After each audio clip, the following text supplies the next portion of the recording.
Hi there. My name is Ron Rogers, and this presentation is titled How I Screwed Up My First Engine Failure at United Airlines on the 727, which was my first engine failure at United. But I didn't really realize it actually till many years later, although I should have. Well, I was on reserve, and so was the captain and the second officer. I was the first officer on this. I'd been on the airplane now for 6 months. I'd been a second officer for, probably about a year or two prior to that. But this is my first time as a 27 first officer. I'd been a first officer in the 37 for a year and a half and moved up to this. And the crew that was flying this trip, we were flying Chicago to Houston, Houston Intercontinental. This is before it was known as the George Bush Intercontinental. But we were flying down to Houston. The crew had gone illegal, so it was a whole reserve crew, us and the flight attendants. And as typical, especially when you're brand new, we had not flown, none of us had flown together before. So the captain flies the first leg kind of to set the flavor of the whole flight. So he flies down to Houston. It's my turn to fly on back. Well, we're going off on runway 14 left there. And that's the old approach plate.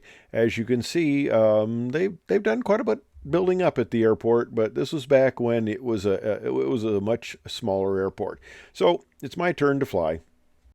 Of course, we start everything up, taxi out, go to the runway. The airport had been IFR. It was below VFR minimums, and just as we're getting ready to take off, they announced that it had gone VFR. Well, okay, the visibility had come up to 3 miles, but the cloud cover, yeah, it had to be less than broken to be VFR, but it was worse than what you see in this picture. It didn't look all the best. So I'm going down the runway. We pass V1, rotate. We get airborne. And just as we get airborne, I call for gear retraction. Of course, once when we're safely climbing, I call for gear retraction. And as the captain is retracting the gear, the airplane starts to shake very violently.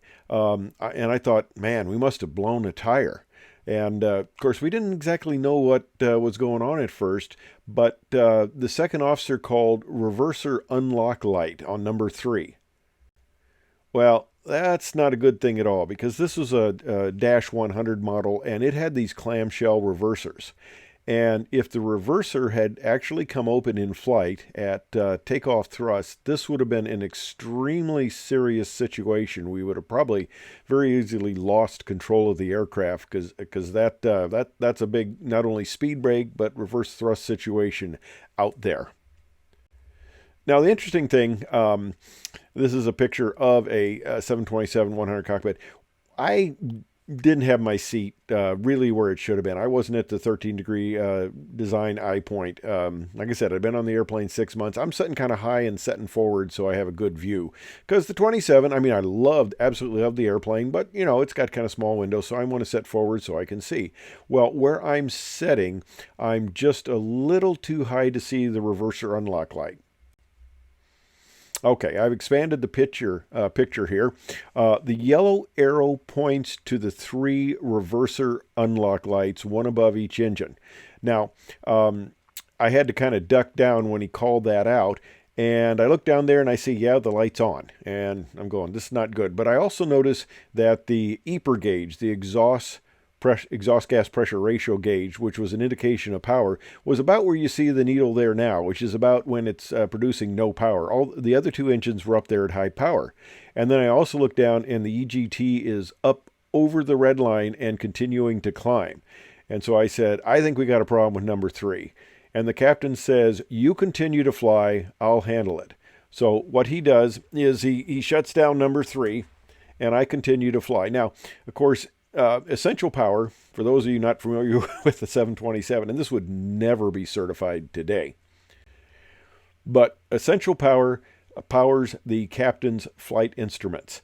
And it's on number 3, and if you lose that, the second officer turns it over to number 1. Well, he was kind of busy looking at everything that was going on with the engine and he didn't get it switched over right away. So the captain's instruments and everything, he gets off flags. It rolls up. It's not looking good, and I have the more on the right side of the picture, the older attitude indicator, which is not a very good attitude indicator to fly instruments on. I know you guys out there going, oh, we could fly it with that. We have instruments worse than that. But, for what I was used to, that wasn't the best instrument. And after the captain's kind of rolled up, I said, do you mind if I just keep it below the clouds? And he goes, sure, you just fly it around. I and the second officer will handle the checklist. So we were lightweight. We didn't need to dump. But one thing that was interesting in the whole process was when the second officer called out, yeah, we lost number 3. I thought, well, how could we have? I would be holding rudder trim. And I looked down, and I don't know when I did it, and I was the one who did it, but I rolled in 8 units of trim to offset the engine being out, and I don't remember doing it, but that's what that was the standard in the simulator, what you roll in for an engine failure. So I go, I guess I did correct for the yaw there. Now, let's talk about what I did, and I really didn't think about this till afterward, but let me give you a little bit of background on the situation. This was in February the 2nd of 1988. I'd been on the airplane for 6 months. This was back in the era where captains were God. CRM, Cockpit Resource Management, had just come out, and the captains who needed it didn't apply to me, sort of thing. This was before TCAS. This is before GPWS. This is back in the olden days of aviation, and the attitude of the captains, and I know a number who did this. If they had a problem, we'll just bring it on around. You guys handle the checklist. I'll bring it around and land it. And they were good pilots, and they did that. And that's not the way you're supposed to do it, okay? But I was kind of in that mindset, and it was a little bit. I should have known better, because I know why the captain lost his instruments there, but keeping it VFR, I flew a 700-foot pattern, which is pretty impressive in a 727, because we took off with flaps 15, retracted it to flaps 5, and I said, do you mind if I just level here at 700 feet and keep it VFR? And the captain says, no, that sounds fine. So I did. And we declared an emergency, and I said I want to bring it around to land on 1-4 left there. We took off on, and they cleared us to land. Of course, which is a nice thing. You got an emergency, and they go, you're cleared to land. So I said I want to bring it right, and he says, do whatever you want. Captain relayed it to the controller, and he says, do whatever you want. You got the runway. So I started a right turn, and here's where I should have known that I'd kind of screwed this up. It's right there in our training manual, and everybody knows, every captain knows, and every first officer knows too, that you climb to 1,500 feet, because then you've got obstacle clearance, and you climb up. You start the cleanup at 800 feet, and then you continue to climb to 1,500 feet as you're getting it cleaned up as the airspeeds. And at 1,500 feet, then you set climb power, and you continue on, and you bring it around. You handle the situation. You do it much more controlled, much more calm. You take your time. You're getting the aircraft under control. You're bringing around. No reason to rush this. This was kind of an old captain attitude, I think, back in the olden days, where first of all, they knew the airplanes backwards and forwards, so they knew what they needed to do. And checklists were just kind of a little extra thing there. And sometimes the airplanes had some pretty serious events. They weren't as reliable today. But I took off on 1-4 left there. The little red arrow is kind of where things started to go bad, and I made the turn. And it was kind of interesting. We talked to the flight attendants afterwards, and they said the passengers were kind of looking out the window, because I kept it flaps 5, but I'm doing a little bit over 200 knots, and I bring it on around, and I intercept the glide slope, essentially a visual glide slope, and I'm surprised the captain let me fly it. 6 months on the airplane, that's doing okay, but he let me fly the whole thing. I came in and did the landing, but I come in, I'm getting the flaps coming on down to initially 15, then 25, and you go to 30 as you intercept the glide slope. Of course, I got the gear before that point, so we'd get that down, but not so early that, it was high drag and we started to lose it. So I flew it pretty well, but got the gear down, got the flaps down, intercepted the visual glide slope at 700 feet, and came on down and landed the airplane. Now, it was kind of interesting because, like I mentioned, we were a reserve crew. We hadn't flown together before, and the flight attendants on the way down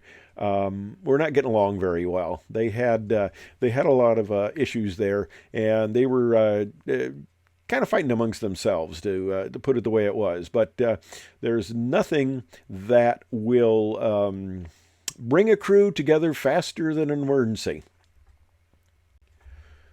So the captain takes us out and he says, "I'm buying everybody dinner." So we go out to dinner, and of course, this is a stock photo.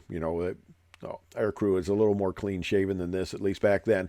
So we go out and we're having a fun time, and the crew's getting along just great now. The flight attendants in back, we're having a good time, chuckling about the whole thing. They rescheduled the passengers on other flights and stuff, but we were done for the day. We went to the hotel. But that reverser unlock light I mentioned, that really got our attention at first. What we found out after we got back to the gate and went out and looked at it, the turbine section had come apart. And I've had 3 engine failures at United, and all of them were number 3 engine. So the lesson here is, most of my career, I flew the Airbus 320 and 319, 2 engines. I flew the 777, 2 engines. So how do you get rid of a problem with having the number 3 engine fail? You get rid of the number 3 engine. I wish I'd have known that earlier. But what happened with this reverser unlock light was, the mechanic who looked at it said, well, the engine was coming apart and throwing pieces. There's probably turbine blades scattered across the country out there. But he said the engine was coming apart and pieces of it were hitting against the clamshell reverser there. And he says what it probably did was it hit hard enough that it moved the reversers enough to give you the unlock light, because that unlock light never went away, and that was kind of a concern. But we brought it around and landed it. So it was years later before I realized, and I was trained to climb to 1,500 feet. I knew better, but it was years later before I realized, if I had to do that over again, we would have slowed it down. I would have climbed through the clouds. We would have got it taken care of, come back, shot the ILS instead of flying a visual pattern that we entered at 700 feet. But it ended up okay. It worked out okay. And like I said, I think the captain was fairly new too, and he just wanted to handle the checklist and deal with the flight attendants and the PA announcements of that. So he says, "You fly it," and I did, and that was kind of fun. My first engine failure at United. Well, I hope you found it interesting, informative, and I hope you enjoyed it. Thanks for watching.